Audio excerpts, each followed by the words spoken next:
tem muitos torcedores magoados, né? Estava pronto para perguntar, o senhor estava passando ali no campo, falar sobre Tiquinho Soares, sobre a redenção, porque eles sabiam, então, depois disso tudo, esse último lance, o sentimento que o Senhor está carregando dentro para passar também para o torcedor que está bem chateado nesse momento. Boa noite a todos. Primeiro, iniciar agradecendo ao torcedor que se deslocou de várias partes do Brasil aí, mesmo não tendo ingresso, mesmo não podendo entrar ao estádio, acompanhando o jogo aí em bares aqui em Curitiba, com a esperança e a energia de que sim, é possível, sim, a crença no nosso trabalho, nos jogadores, né, em tudo que vem sendo feito. Então, primeiro agradecer as pessoas que estiveram, não dentro do estádio, mas fora, né, com essa energia e esse apoio. O sentimento ele não poderia ser diferente, é um sentimento de bastante frustração, né, da forma que a gente está vivenciando os últimos jogos, a forma como as coisas estão sucedendo. Então o sentimento é de frustração, porque eu vejo um grupo trabalhador, um grupo de jogadores e profissionais que se esforçam muito para conseguir conquistar os objetivos, os resultados, mas é o momento de assumir a responsabilidade total a respeito do que vem acontecendo, de eu assumir também a minha responsabilidade como treinador desse processo, desse clube, e sabermos que temos que evoluir não só nos aspectos de dentro do campo, na parte técnica, tática, física, emocional, mas também nos aspectos, né, de saber ter um pouco mais de experiência ao fechar uma partida, um pouco mais de experiência a conduzir um final de jogo. Infelizmente o Botafogo tem tido um padrão de comportamento de algum tempo, de sofrendo esses empates, derrotas, e isso mostra que realmente existe, né, uma dificuldade nesse sentido e que nós temos que saber atacar isso a curto, médio e longo prazo, né, porque experiência só se ganha vivendo, passando, né, e existem muitos jogadores hoje dentro do Botafogo que estão disputando títulos pela primeira vez, que estão numa condição como essa de protagonismo pela primeira vez, e que a gente sabe que às vezes você paga um preço caro, por isso você não está 100% preparado. Mas eu tenho também a plena convicção que essas dificuldades que se passam nesse momento são momentos que a gente tem que carregar para tirar melhor proveito disso, para não errar nas mesmas situações do futuro. E quando eu falo futuro é a curto prazo já no próximo jogo, e também a médio e longo prazo já para a próxima temporada. Mas a sensação é de frustração, de decepção também muitas vezes por tudo que acontece, mas a gente não tem o direito de ficar se lamentando. Nós temos que procurar soluções imediatamente para que a partir de amanhã já possamos atacar essas dificuldades e tentar trazer uma melhor versão da nossa equipe para o jogo de domingo. Thiago, tudo bem? Boa noite. Tudo bem, boa noite. Prazer é meu. Thiago, você saiu bastante chateado ali, a questão da arbitragem também, tempo de acréscimo. A minha pergunta é, você viu o lance do pênalti, você acha que foi pênalti, e com relação à reclamação do tempo de acréscimo, a informação de que a comemoração do gol do Botafogo teria demorado muito. Queria que você falasse sobre isso. Eu fico um pouco com dúvida em relação ao critério do acréscimo, porque o árbitro ele acrescentou 5 minutos e o pênalti foi assinalado com 49 minutos e 51 segundos, ou seja, faltavam 9 segundos para o término do jogo.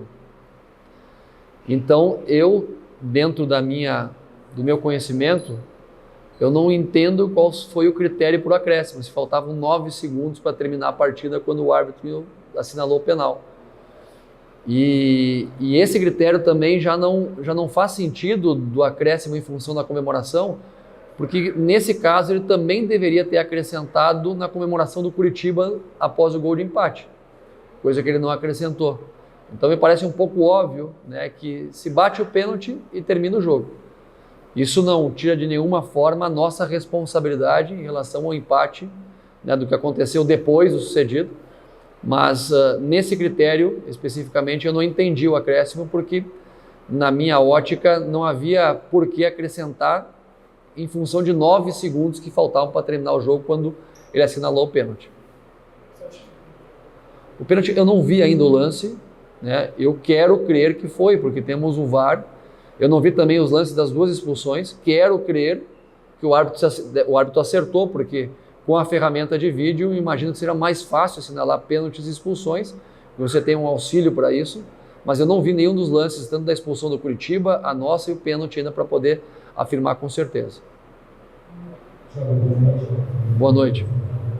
Tiago, eu sei, talvez você também não tenha visto o jogo positivo do Curitiba, mas eu queria te perguntar, um lance desse é uma sucessão de erros, não é só um problema para você sofrer um gol assim, né? Eu queria que você tentasse detalhar que tipo de erros o Botafogo cometeu para depois de conseguir um gol nos acréscimos sofrer outro gol. É concentração, é um erro de atenção, é erro tático, é erro técnico. Se puder falar, obrigado. Eric, eu creio que são todos esses fatores, né? É emocional, é técnico, é tático, é físico, porque afinal a gente comemorou tanto esse gol e estava convicto que ali acabaria o jogo e talvez não tenha se preparado para sofrer mais 1 ou 2 ataques da equipe do Curitiba. Há de considerar também que a equipe defensivamente estava totalmente descaracterizada, porque eu já tinha colocado jogadores muito ofensivos, né, jogadores com outra característica. O Carlos Alberto estava jogando lateral direito, né, era um ala, porque a gente jogava muito dentro do campo do Curitiba, 2 centroavantes, né, meias, atacantes jogando como volantes, então descaracterizou, mas isso também não tira a nossa responsabilidade. Se eu eleger só um ponto, eu vou estar me equivocando. São todos esses fatores, né, são de nossa responsabilidade. A gente não se preparou para defender mais 1 ou 2 bolas, que foi o que aconteceu. A gente realmente imaginou que com o gol a partida terminaria aí, e aí com áreas de filme, inacreditavelmente a gente acaba sofrendo mais um gol no final da partida e vê, de certa forma, né, a dificuldade de manter a disputa com o título, ainda mais com a vitória hoje do Palmeiras, né? Tiago, boa noite, Roberto Barroso, da ESPN. Boa tarde, Roberto. Desculpa, boa noite.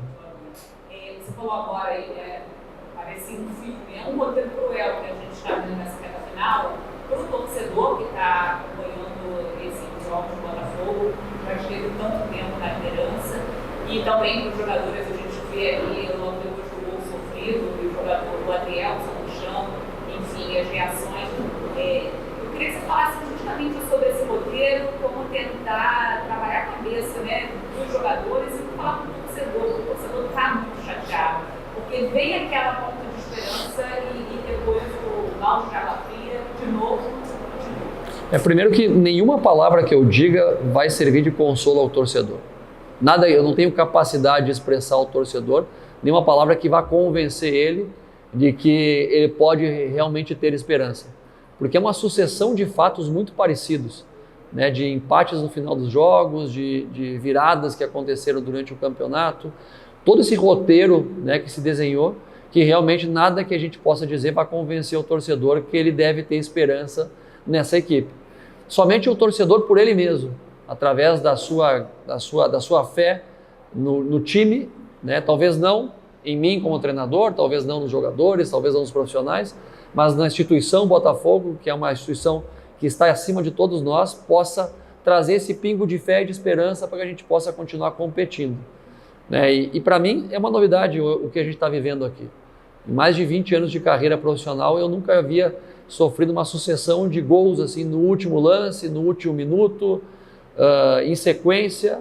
Então, para mim também é uma descoberta nesse momento. A gente tem tentado utilizar tudo que a gente conhece, não só do futebol, mas também da vida, de momentos difíceis que se atravessa, para buscar energia, buscar motivos e propósitos para a gente continuar lutando, continuar buscando oportunidade de fazer diferente, e é o que nos resta nesse momento, é termos a hombridade de de buscarmos nossa melhor versão para o jogo de domingo e principalmente contar mais uma vez com um torcedor mesmo, né, sem a capacidade de poder convencer ele de que esteja presente no estádio, mas que esteja ali pelo Botafogo, pelo clube, pela história, né, por tudo que esse clube representa dentro do futebol brasileiro, para que a gente possa terminar o último jogo da temporada em casa com uma vitória.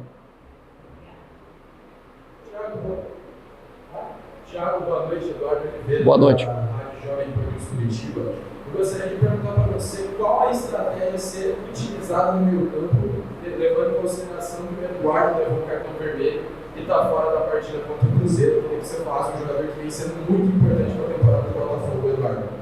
Esse é um fato que eu vou pensar a partir de amanhã. Eu tenho pensado jogo a jogo, a gente construiu o jogo do Curitiba, teve que se readaptar durante o jogo com a expulsão do Eduardo. Creio que a gente teve capacidade dentro do jogo de, primeiro, sustentar a expulsão, logo após a expulsão, com uma linha, sem mudar muito a estrutura da equipe, sustentou defensivamente. Depois, com 10 contra 10, a gente mudou um pouquinho o formato e conseguiu criar situações ofensivas e defensivas de forma geral, né, criando situações, de certa forma, controlando um pouco, né, as ações do jogo. Então, eu não pensei ainda na estrutura da equipe para o próximo jogo, vou pensar nisso a partir de amanhã. Boa noite. Boa noite. Queria te perguntar o seguinte, umas duas respostas lá atrás, você falou que o título ficou um pouco complicado. Qual foi o discurso no vestiário? E eu aproveito para te perguntar o seguinte, curiosamente, dos 5 jogos que faltavam para você na temporada de 2023, os 3 como visitantes são cidades que você já trabalhou e conhece no futebol local. Fortaleza, Curitiba e na última rodada do Porto Alegre. Como você saiu de Fortaleza e de Curitiba, a gente já sabe. Como é que você espera sair de Porto Alegre? Te pergunto na última rodada, te pergunto justamente isso. Ainda dá para acreditar? Qual foi o discurso desse time? Eu não vou pensar no jogo de Porto Alegre antes de pensar no jogo do Cruzeiro no Rio de Janeiro. A gente tem muita responsabilidade envolvida no jogo a jogo. Nós temos que, sim ou sim, deixar uma boa imagem, mesmo que seja difícil por esses últimos resultados, junto ao nosso torcedor no jogo de domingo. A partir daí, vou pensar em Porto Alegre. Né? Como eu já repeti também algumas outras vezes, é o momento de a gente tentar passar um pouco da experiência acumulada durante os anos pelos jogadores, mostrar que às vezes quebrar uma porta do vestiário, que às vezes insultar um ao outro não vai resolver o problema. Nós temos que ser pragmáticos, objetivos, certeiros na relação, na gestão, sendo muito objetivo na informação para o jogador. Porque eu tenho um papel não só como treinador nesse momento, mas também como pai, como filho, como irmão, como cidadão, que tenho que ser o máximo correto, né, na minha relação com as pessoas que estão dentro do clube. Não vou mudar o meu jeito de tratar as pessoas porque a gente empatou ou perdeu um jogo. E essa foi a mensagem para com os jogadores, que a gente tem toda a responsabilidade do que está acontecendo, temos que assumir isso, do que estamos vivendo, que o clube está passando, de estar deixando escapar essa possibilidade de título que era tão real, mas ao mesmo tempo a gente não vai mudar nossa conduta como pessoa, como cidadão, em função dos resultados. Qual?